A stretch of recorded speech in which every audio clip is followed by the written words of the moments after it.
নমস্কার, সঞ্চিতা রান্নাঘরে সবাইকে স্বাগত। আজকে আমি দেখাবো ক্ষীর ইলিশ ভাপা। তবে আসুন দেখে নিই। প্রথমেই আমি এখানে ইলিশ মাছ নিয়ে নিয়েছি।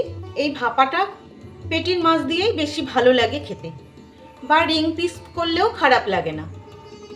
আমার যেহেতু এটা গাদা পেটি করে এনেছে, সেই জন্য আমি পেটির মাছটাই নিয়েছি। এর মধ্যে দিয়ে দিচ্ছি অল্প লবণ আর দিচ্ছি অল্প হলুদ। এটাকে ভালো করে মেখে রেখে দেবো কম করে 10 মিনিট, যাতে ভেতরে নুন হলুদটা ভালো করে ঢুকে যায়। এবার আমি একটা মশলা করে নেব। সেই জন্য নিয়ে নিলাম মিক্সির বাটি। এখানে দিয়ে দিচ্ছি চায়ের চামচের 1 চামচ সর্ষে, সামান্য একটু দিচ্ছি। চামচটা চায়ের চামচের থেকেও ছোট বলে আর একটু দিলাম। সাদা সর্ষে যদি আপনাদের কাছে না থাকে, কালো সর্ষে দিয়েও করা যায়। তবে এটা যেহেতু একটু অন্য ধরনের রান্না, সাদা সর্ষেটাই খেতে ভালো লাগে। আর দিয়ে দিচ্ছি এই 2 চামচ মতন পোস্ত। এই চামচটা চায়ের চামচের থেকেও ছোট চামচ। দিয়ে দিচ্ছি কাঁচা লঙ্কা, ঝালটা যার যার ইচ্ছে মতো।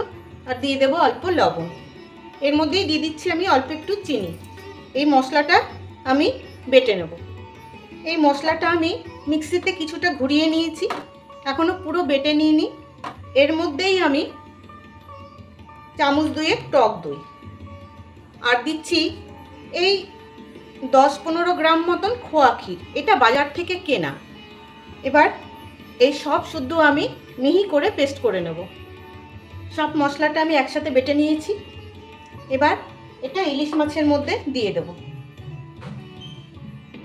এবার এর মধ্যে দিয়ে দেব কিছুটা কাঁচা তেল। দিয়ে এটাকে ভালো করে মেখে নেব। হলুদ আর দিচ্ছি না, কারণ মাছে যা হলুদ মাখানো আছে, এতেই এটা সুন্দর লাগবে দেখতে। এবার এই মাখাটাকে আমি একটা স্টিলের বাটিতে নিয়ে নিচ্ছি। নিয়ে পুরো মশলাটা দিয়ে দিচ্ছি। এই মিক্সির বাটি ধুয়ে অল্প একটু জল আমি দিয়ে দিলাম। তবে এটাতে খুব বেশি জল না দেওয়াই ভালো। এবার দিয়ে দিচ্ছি 2 কাঁচা লঙ্কা। দেব সামান্য সর্ষের তেল দিয়ে এবার এটাকে আমি ভাপিয়ে নেব। এই জন্য বসিয়ে দিলাম একটা কড়াই ভাপানোর জন্য। দিয়ে দিচ্ছি পরিমাণ একটু জল। একটা স্ট্যান্ড বসিয়ে দিচ্ছি। জলটা ফুটে গেছে। এবার আমি বাটিটা বসিয়ে দিচ্ছি। বসিয়ে ঢাকা দিয়ে কম করে 10 মিনিট ভাপিয়ে নেব। আর আঁচটা থাকবে লো টু মিডিয়াম। 10 মিনিট মতন ভাপিয়ে নিয়েছি।